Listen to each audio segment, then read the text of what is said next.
മഴ ഇടയ്ക്കൊക്കെ ഉണ്ടെന്ന് പറഞ്ഞാലും ചൂട് അസഹനീയം തന്നെയാണല്ലേ. ഇവിടെ അങ്ങനെ തന്നെയാണ്. ഒന്ന് റീഫ്രഷ് ആവാൻ വേണ്ടി ഞാൻ ജ്യൂസ് ഉണ്ടാക്കാൻ പോവാണ്. ഒരു പച്ചമാങ്ങ എടുത്തിട്ടുണ്ട്. ഇതിനധികം പുളിയൊന്നും ഇല്ല കേട്ടോ, അതുകൊണ്ട് ഞാൻ ഒരു പകുതി പച്ചമാങ്ങ എടുത്തിട്ടുണ്ട്. ഇവിടെ കുറച്ച് ഇഞ്ചിയും പുതിനയിലയും ഒരു മുറി നാരങ്ങ എടുത്തിട്ടുണ്ട്. മാങ്ങയും ഇഞ്ചിയും പുതിനയിലയും കൂടെ മിക്സിയുടെ ജാറിലേക്ക് ഇട്ട് തണുത്ത വെള്ളം ഒഴിച്ച് ഉപ്പും ഇട്ട് നന്നായിട്ടൊന്ന് അരച്ചെടുക്കാവേ. എന്നിട്ട് ഇത് നന്നായിട്ട് അരിച്ച് എടുത്ത് വെച്ചിട്ടുണ്ട്. ഗ്ലാസ്സിലേക്ക് ആദ്യം ഐസ് ക്യൂബാണ് ഇടേണ്ടത്. അത് കഴിഞ്ഞിട്ട് ഈ അരിച്ച് വെച്ചേക്കുന്ന ജ്യൂസ് ഒഴിച്ചു കൊടുക്കുക. ഇതിന് പുളി കുറവായതുകൊണ്ടാണ് ഞാൻ പഞ്ചസാര ചേർക്കുന്നത്. പുളിയൊക്കെ ഉള്ള മാങ്ങയാണ് ണെന്നുണ്ടെങ്കിൽ നന്നായിട്ട് പഞ്ചസാരയും കൂടെ ചേർക്കണം. തേൻ ചേർക്കുന്നതായിരിക്കും കുറച്ചും കൂടെ നല്ലത്.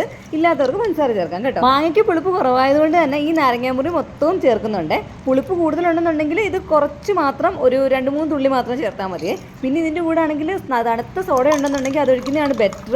എൻ്റെ കയ്യിലുള്ളതുകൊണ്ട് അത് തന്നെയാണ് ഒഴിച്ചേക്കുന്നത്. പിന്നെ തണുത്ത വെള്ളം ഒഴിച്ചാൽ നല്ല ടേസ്റ്റ് ആട്ടോ. സോഡ അങ്ങോട്ട് ഒഴിച്ച് കഴിഞ്ഞപ്പോഴത്തേക്കിന് പുതിനയിലയുടെ എല്ലാം കൂടെ നല്ലൊരു റീഫ്രഷിങ് സ്മെല്ലായിരുന്നു കേട്ടോ. അരമുറി മാങ്ങ വെച്ചിട്ട് ഇതേ കൂടത്തെ ഒരു 2 ഗ്ലാസ് ജ്യൂസ് ഉണ്ടാക്കാൻ പറ്റിയിട്ടുണ്ടായിരുന്നു. പിന്നെ ഡെക്കറേറ്റ് ചെയ്യാൻ വേണ്ടി ഞാൻ കുറച്ച് മാങ്ങയും പുതിനയിലൊക്കെ ഇങ്ങനെ വെച്ചിട്ടുണ്ടായിരുന്നു. ടേസ്റ്റ് നല്ല സൂപ്പറായിരുന്നു. എല്ലാവരും ഒന്ന് ട്രൈ ചെയ്ത് നോക്കി. ഇഷ്ടപ്പെട്ട ലൈക്ക് ചെയ്യാനും ഷെയർ ചെയ്യാനും സബ്സ്ക്രൈബ് ചെയ്യാനും മറക്കണ്ട. അടുത്ത ഷോർട്സിൽ കാണാവേ.